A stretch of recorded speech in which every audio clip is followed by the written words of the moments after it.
Real Salt Lake just lost to Austin FC 2-1. It was a very close game, but how did it play out? Both teams play in this 4-2-3-1 formation, but they both play it very differently.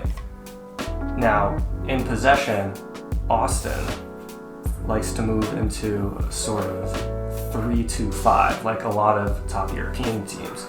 So the fullback, in this game it was Gallagher, comes up, the right back will check in, and then you have Pereira and Wolf in here buzzing about, doing their thing. And then you get this 5 up top. These two guys normally check back a little bit in possession. So what you end up with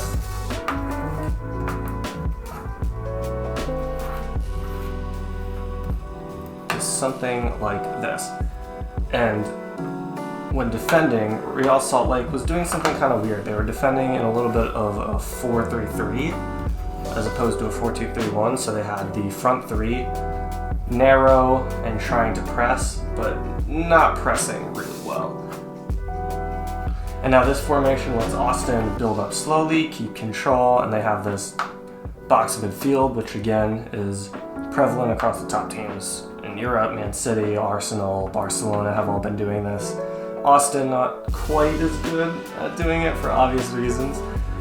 It's really good at controlling possession, but once they get into the final third, they a lot of times will misplace a pass or not do things quite right. So Real Salt Lake was trying to defend in this 4-3-3 formation with a sort of quasi-press. You saw the forwards trying to press, but every time they were looking behind them, people weren't joining in. They were kind of waving everyone to get up, and it just wasn't working. And this quasi-press sort of led to both of Austin's goals. So on the first goal, Austin was building out of the back.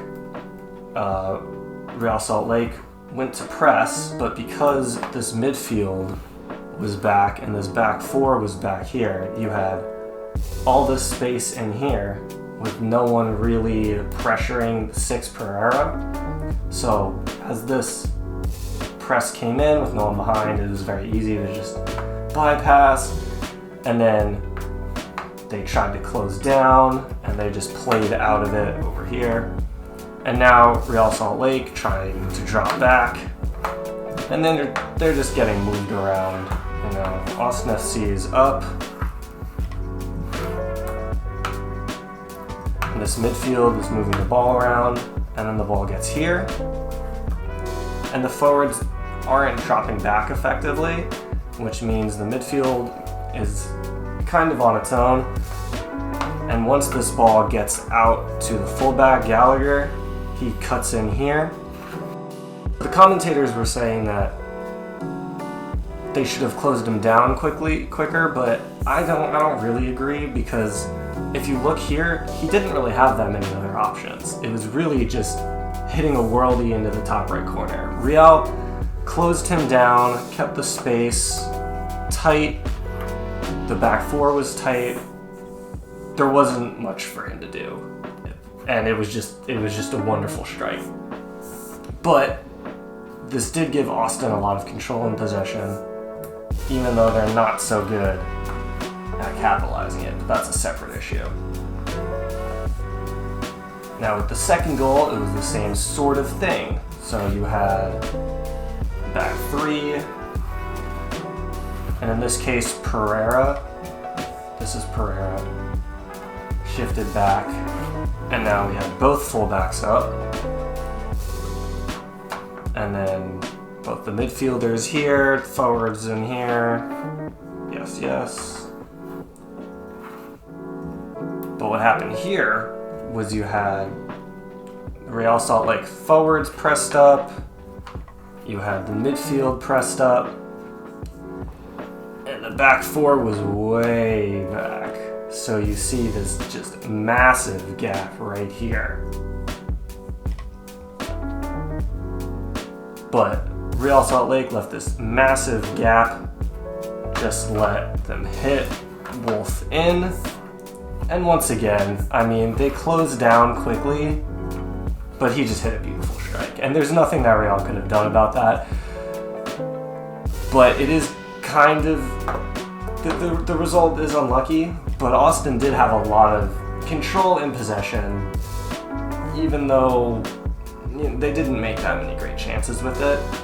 So if Austin was only able to score with 2 worldies, and Real had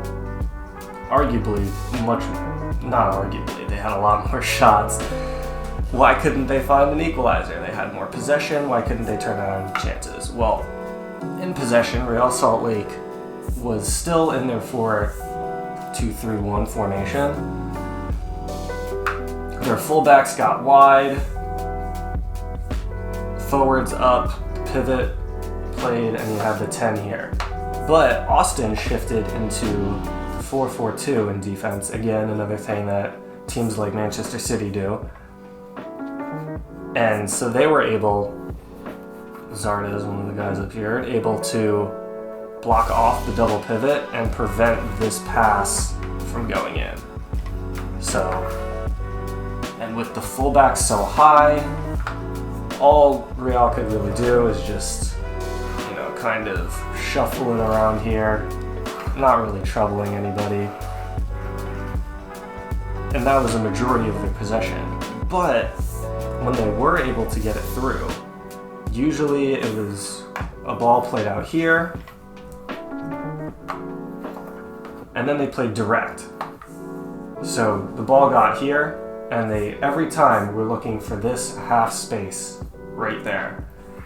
Getting into the byline, everybody up, and looking for a cutback of some kind into the goal. The problem was Austin were doing a really good job of packing everybody back. So even though Real got a lot of shots off from this, it was so tight, so compact, that they didn't end up with a whole lot of good chances. On paper, they were good chances, but they were getting blocked pretty easily. The other way Real was hitting Austin was in transitional moments. So when you have them set up and they're 3-2-5 in possession, Austin. So like I mentioned before, Austin would be playing up and they'd lose possession, and then you had all this space to play into for Real, just looking to hit the byline, play a cross in, get a goal that way. And this also led to a ton of corners and set pieces, because you'd get a guy on the byline, Austin would block out for a corner, and Real were very good on set pieces in this game. That's how they got their goal, that's how they made most of their chances. But Austin, while they conceded a lot of chances, they didn't concede a whole lot of good chances, mostly due to their setup in the 4-4-2 on defense. And once they went ahead, they really didn't need to do a whole lot. It was just Real controlling. They were breaking forward, but nothing, you never really thought Real were going to get another goal. So Austin controlled the game, didn't make too many chances.